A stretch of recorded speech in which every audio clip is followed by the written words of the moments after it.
just want to highlight, I think, what everybody's thinking in regards to when I said I was speaking to you is the versatility you've shown from stepping into the ultra game. And then I watched you race that 5K. The carryover of speed, and then to be entered into and run a 63, was it, in the World Champions half marathon? Like, where does that come from? So, like, most people just specialize in one area in regards to if they're a 50K specialist or 50 mile or 1500, they'll stick to that. But to come from that to then be selected for the World Championships half marathons and running a 13-minute 5K, like, what sort of training are you putting in there?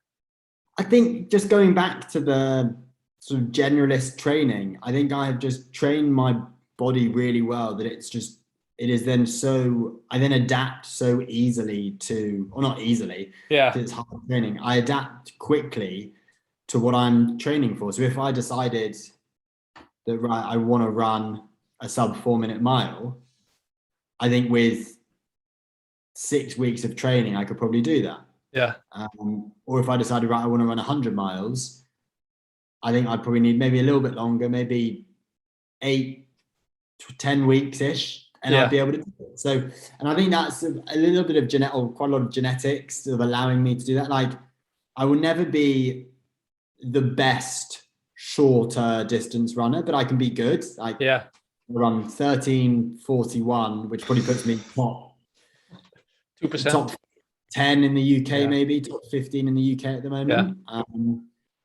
And I loved it. Like, it was great fun, and to be able to represent Great Britain at the Half Marathon World Championships is great. And being an ultra running specialist, but like, at the end of the day, I see it as running. It's running. Like, you got good form or you don't. Yeah.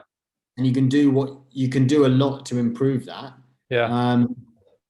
And I think too many people look for the marginal gains, for the 1%ers, for the 2%ers. Actually, there's a lot that you could change that wouldn't be a 1% or a 2%. It would be a 10%. Yeah.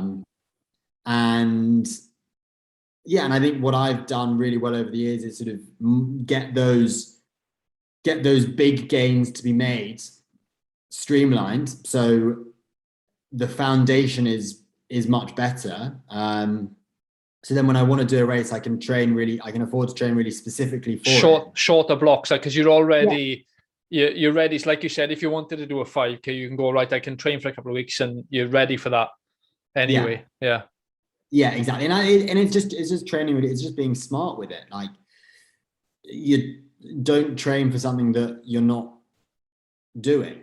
Yeah. Like, if I was training for 100 miler, would I be doing max intensity hill reps? No. Yeah. Because it's pointless. But some people think that you have to work really, really, really, really hard in training, and you have to be sick and all of these things. Like, that's just, as an endurance runner, no, like, literally couldn't be further from the truth. Yeah. Like, yes, you will be tired the whole time and you will live on caffeine, but you should never feel so. You should always feel like you could do another set, or like you could do another 10 minutes of running. Yeah, and get up and do it again the next day. Like, until race day, because consistency is the key. And if you're not consistent, then you can't perform. And I think it's the same. It's the same with the army. Like, you see, the good soldiers are typically good at everything. Yeah. And they're the ones that then end up progressing and doing better. And they've just got a really good foundation. Like, I'm using the military phrase, basics done well. Yeah. Like, that is quite literally it. Running. Yeah.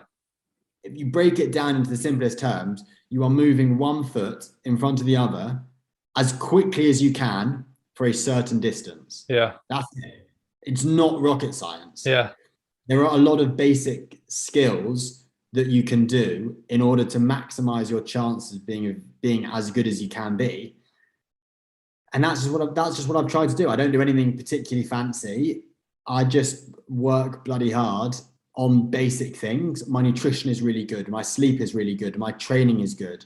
Yeah. I do the little things outside of training that are my 1%ers. But Yeah. the majority of it is just basic training, basic eating, basic sleeping. I don't overcomplicate it. Yeah, and I think that sort of makes it easier to stick to if you stick to the basics and make it simple. 100%. 100%. Yeah, you try and make it all complicated and it can sound great, but it then gets really confusing and really complicated. You're like, I've not got time for this. Right.